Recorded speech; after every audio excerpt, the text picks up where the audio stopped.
Saudara-saudariku yang terkasih dalam Kristus, selamat bertemu kembali dalam kutipan Injil dan renungan harian pada hari ini. Salam sejahtera buat saudara-saudari semua dimanapun Anda berada. Damai dan sukacita oleh Roh Kudus melimpahi dalam hati dan kehidupan saudara-saudari semua. Amin. Saudara-saudari yang terkasih, sebelum kita mendengarkan firman Tuhan dan renungan pada hari ini, marilah kita berdoa.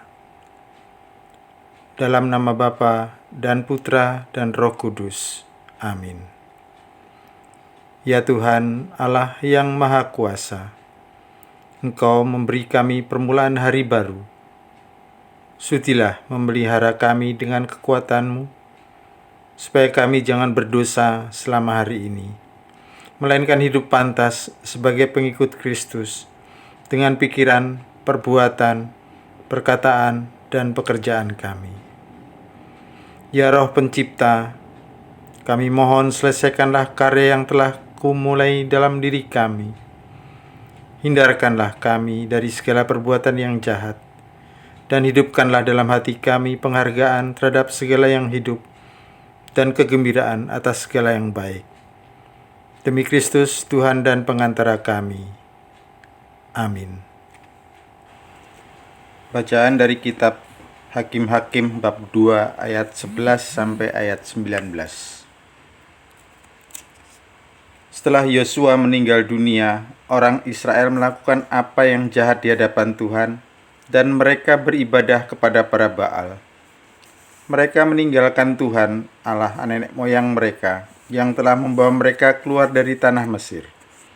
Mereka mengikuti Allah lain, dewa-dewa dari bangsa-bangsa di sekeliling mereka.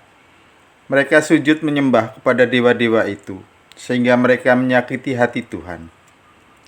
Demikianlah mereka meninggalkan Tuhan dan beribadah kepada Baal dan para Astoret. Maka bangkitlah murka Tuhan terhadap orang Israel. Ia menyerahkan mereka ke dalam tangan perampok dan menjual mereka pada musuh di sekeliling mereka, sehingga mereka tidak sanggup lagi menghadapi musuh mereka. Setiap kali mereka maju, tangan Tuhan melawan mereka dan mendatangkan malapetaka ke atas mereka. Hal ini sesuai dengan peringatan yang disampaikan Tuhan kepada mereka dengan sumpah, sehingga mereka sangat terdesak. Maka Tuhan membangkitkan hakim-hakim yang menyelamatkan mereka dari tangan para perampok. Tetapi para hakim pun tidak dihiraukan mereka, karena mereka berzina dengan mengikuti Allah lain dan sujud menyembah kepadanya. Bangsa Israel segera menyimpang dari jalan yang ditempuh nenek moyang mereka yang mendengarkan perintah Tuhan. Mereka melakukan yang tidak patut. Setiap kali apabila Tuhan membangkitkan seorang hakim bagi mereka, maka Tuhan menyertai hakim itu dan menyelamatkan mereka dari tangan musuh selama hakim itu hidup. Sebab Tuhan berbelas kasih mendengar rintihan mereka karena orang-orang yang mendesak dan menindas mereka. Tetapi begitu hakim itu mati, kembalilah mereka berlaku jahat, lebih jahat daripada nenek moyang mereka. Mereka mengikuti Allah lain, beribadah dan sujud menyembah kepadanya. Dalam hal apapun mereka tidak menghentikan perbuatan jahat dan kelakuan mereka yang tegar itu. Demikianlah sabda Tuhan. Syukur kepada Allah. Mazmur tanggapan. Ingatlah akan kami ya Tuhan yang maha murah. Refrain. Ingatlah akan kami ya Tuhan yang maha murah. Mereka tidak memunahkan bangsa-bangsa kafir seperti yang diperintahkan Tuhan kepada mereka. Mereka malah bercampur baur dengan bangsa-bangsa itu dan meniru kebiasaan mereka. Refrain. Ingatlah akan kami ya Tuhan yang maha murah. Mereka beribadah kepada berhala-berhala bara bangsa yang menjadi perangkap bagi mereka. Mereka mengorbankan anak-anak lelaki mereka dan anak-anak perempuan mereka kurbankan kepada roh-roh jahat. Refrain. Ingatlah akan kami ya Tuhan yang maha murah. Mereka menajiskan diri dengan apa yang mereka lakukan dan berlaku serong dalam perbuatan-perbuatan mereka. maka berkobarlah murka Tuhan terhadap umatnya, dan ia jijik kepada milik pusakanya.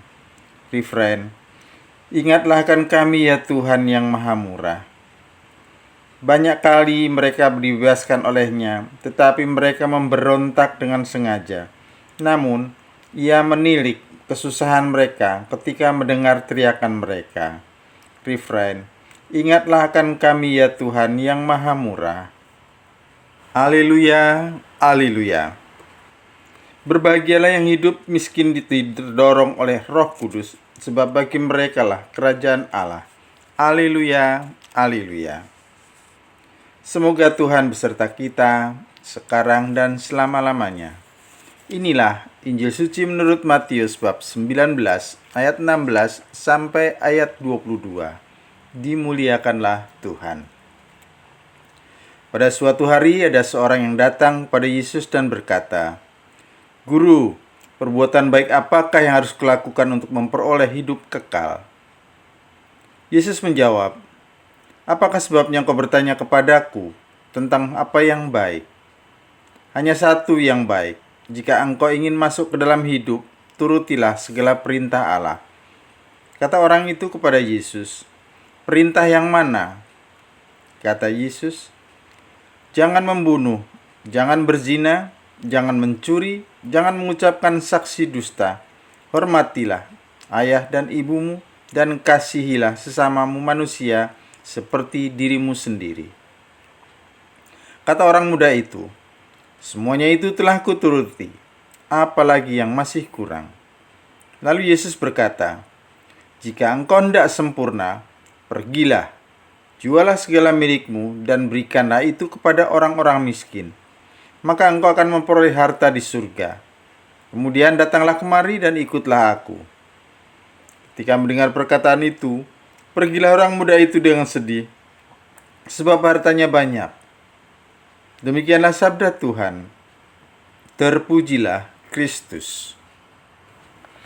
Saudara-saudari yang terkasih dalam Kristus, sehat, damai, dan sejahtera selalu bagi saudara-saudari sekalian. Ada satu kisah, seorang istri ingin bepergian naik helikopter, tetapi sang suami melarang. Mahal katanya. Si istri pun tak kurang akal. Ia mengusulkan memakai sisa uang belanja yang ditabungnya. Suaminya pun menyetujui dan akhirnya mereka berdua mencarter helikopter. Sebelum berangkat, sang pilot mengajukan syarat bahwa selama terbang tidak boleh berbicara atau teriak. Sekali teriak atau bicara akan didenda 1 juta rupiah. 2 kali teriak atau bicara didenda 2 juta rupiah. Demikian seterusnya. Dan bila bapak ibu berdua diam selama penerbangan, akan diberi hadiah 5 juta rupiah.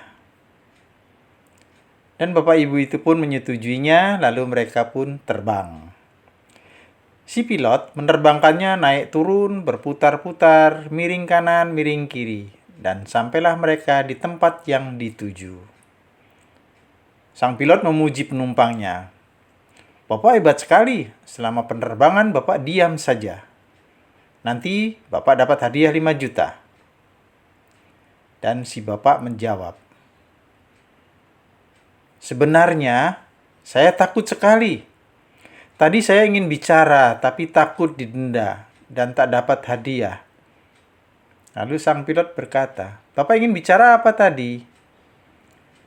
Tanya sang pilot.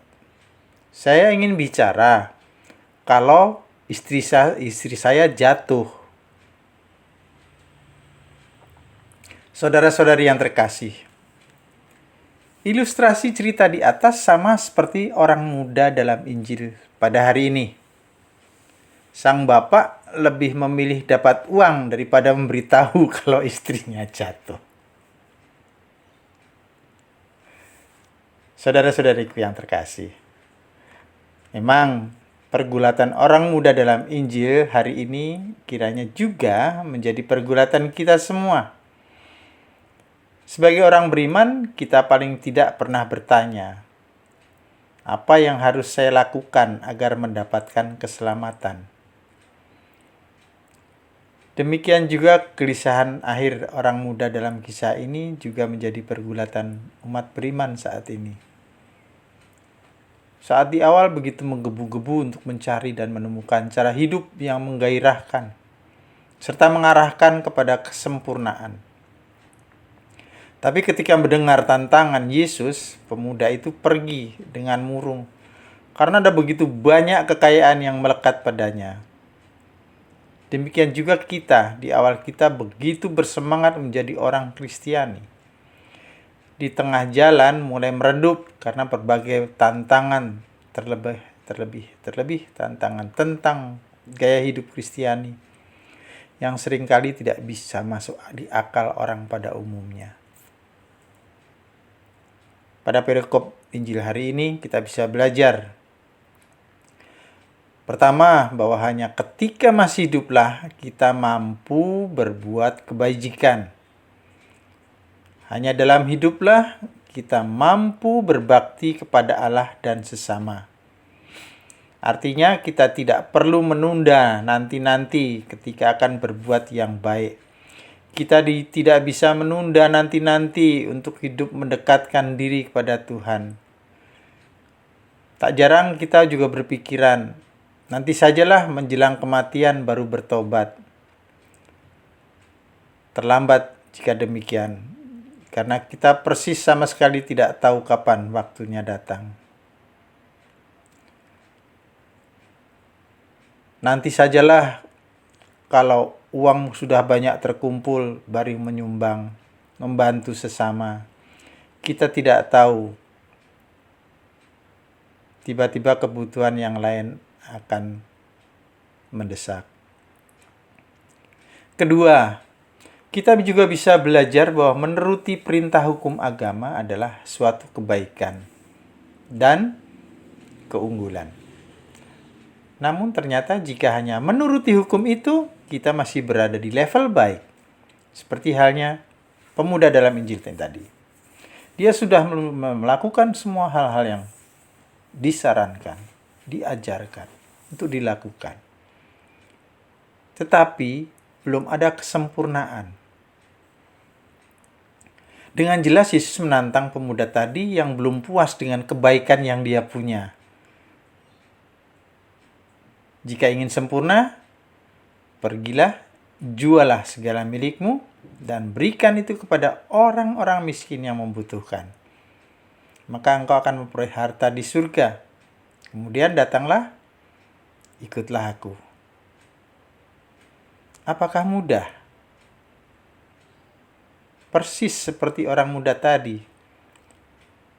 Ia pergi dengan sedih sebab banyak hartanya.